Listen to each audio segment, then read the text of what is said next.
Night Health continues. Coming up after our conversation with Dr. Vu, we're going to be talking about the adrenal glands with Dr. Greg Salea, our regular contributor, and then we'll wrap up this hour with Robert Clancy from the Mindset Reset TV show. And we'll be talking about family, extended, as well as your own brothers and sisters. We're talking with Dr. Vu, and we are talking about a wide variety of topics and subjects. We haven't even talked about oncology and radiology and cancer at this point, but I want to just ask some questions in that area.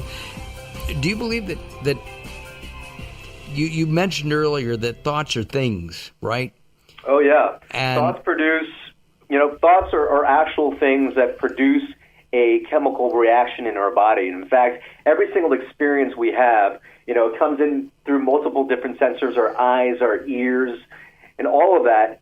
And we have a representation of that in our minds.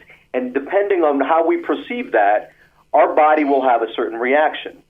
And so thoughts are very, very real. I mean, Can thoughts cause cancer? If you think of something bad or you think of something scary, you'll start to notice you might start sweating. Your heart rate will go up. I do. Thoughts are very real. I do, right, which is why I do not go to horror movies and see slasher stuff. I just, I don't like that. But do you believe that thoughts can cause disease, including cancer?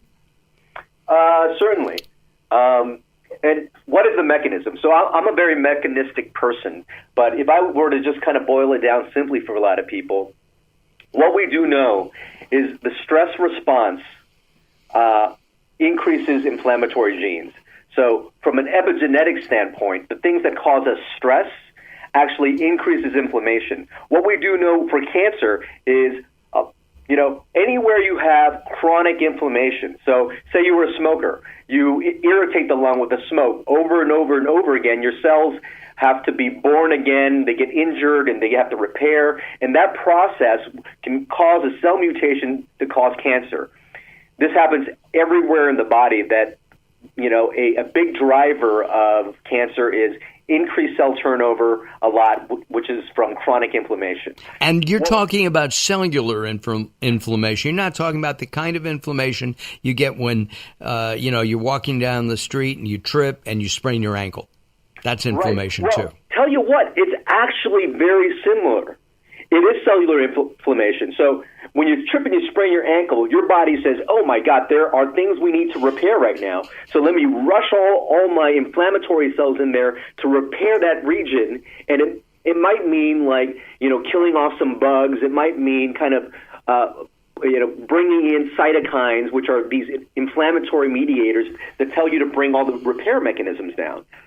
Now, if there is a part of your body that is not injured, but you have increased cellular inflammation, meaning you've got maybe an autoimmune disorder, or you might have something that you actually don't have a traumatic injury, but you have that inflammation, your body is actually telling yourself, this is an area I need to repair. And then that's where the cellular turnover occurs.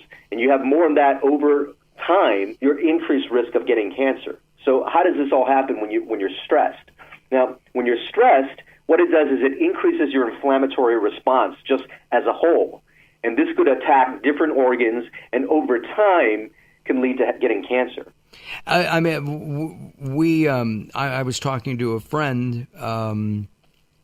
Actually, coming up, we're going to be talking about somebody with Robert Clancy. A woman goes into the doctor. Her shoulder hurts. They do some kind of exam, maybe an MRI, and they find cancer, and she's gone in 2 months. It's just that fast. And she did have a lot of stress in her life. Yeah, certainly. Right? Certainly. And we've all heard about that. Can I give you an anecdotal story of one of the patients I've treated? Absolutely. There's a patient, Bruce, that I've treated for liver cancer, And I was actually recently on the television show The Doctors to talk about the rise of liver cancer and why there's a rise of liver cancer here in our country. Well, I treated Bruce with chemoembolization as a procedure I used to hold down his cancer. And we've treated him several times. The cancer gets smaller, and then it comes back. And it gets smaller, and it comes back.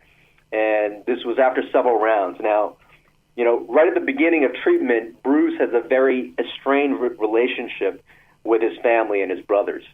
And kind of right in the middle of his treatment, what he did was he really focused on living from a state of gratitude more. And what he did with all his brothers, he wrote these love letters to them, stating how much he loved them, how much he wants to reconnect. And he actually mended those relationships. And mended his cancer? And so after he had done that, and after he kind of switched that mindset, he is in remission. Wow. And he's been in remission for 5 years. He was at a stage of the cancer where he had a 5% chance of living 2 to 3 years. Oh, my. And now he is 5 years tumor-free. Doctor, we are out of time, but we will have you back, I promise. We're going to get together. It's up to you. Our guest, Keenan Vu, go to KeenanVu.com, Kien Vu.com. I'm Mark Alyn. This is Late Night Health. Join us at LateNightHealth.com and also on Facebook, Facebook.com/Late Night Health Radio. Don't go away. More coming up. The Insane Daryl Wayne. I'm Mark Alyn, and you.